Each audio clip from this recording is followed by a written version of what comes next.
சாத்தான்குளம் தந்தை மகன் கொலை வழக்கில் குற்றவாளிகள் 9 பேருக்கும் தூக்கு தண்டனை விதித்து நீதிபதி முத்துக்குமரன் தீர்ப்பளித்துள்ளார்.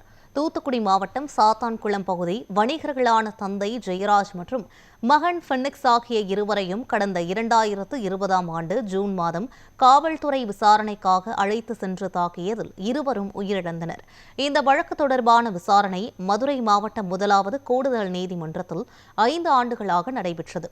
இந்த கொலை வழக்கில் ஸ்ரீதர், பாலகிருஷ்ணன், ரகு கணேஷ், முருகன், சாமத்துரை, முத்துராஜா, செல்லதுரை, தாமஸ் பிரான்சிஸ், வெளிமுத்து ஆகிய 9 காவலர்களுக்கு கைது செய்யப்பட்டு மதுரை மத்திய சிறையில் 5 ஆண்டுகளாக அடைக்கப்பட்டனர்.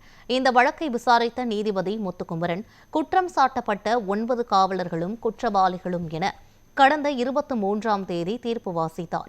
இந்த வழக்கில் சம்பந்தப்பட்ட 9 பேருக்கும் உச்சபட்ச தண்டனையாக தூக்கு தண்டனை அல்லது சாகும் வரை ஆயுள் தண்டனை வழங்க வேண்டும் என சிபிஐ தரப்பிலும் ஜெயராஜ் குடும்பத்தினர் தரப்பிலும் தெரிவிக்கப்பட்டது. இந்த நிலையில் இந்த வழக்கில் குற்றம் சாட்டப்பட்ட 9 பேருக்கும் தூக்கு தண்டனையும் அபராதமும் விதித்து நீதிபதி முத்துக்குமரன் தீர்ப்பளித்துள்ளார். மிக ஒரு சிறப்பான தீர்ப்பு. நாங்க உண்மையிலே ஒரு 1, 2, 3, 4, 5 தான் ரேங்கிங் இருக்கும்னு எதிர்பார்த்தோம். ஆனால் நீதிபதி அவர்கள் இதுல யாருக்குமே நீங்க ஆயுள் தண்டனை கொடுக்கணும், இவங்களுக்கு தூக்கு தண்டனை கொடுக்கணும் வித்தியாசமே பார்க்க முடியாது. இவர்கள் அனைவருமே கொடூர குற்றவாளிகள். ஒவ்வொருத்தரும் அவருடைய ரோலுக்கு ஏற்ற மாதிரி பண்ணியிருக்காங்க.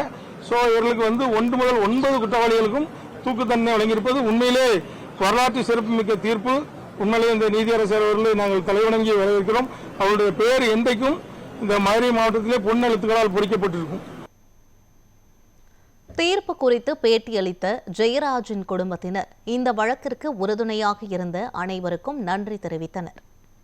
நீதிமன்றம் இன்னைக்கு எங்களுக்கு அதுக்கான நீதியை வழங்கியிருக்காங்க.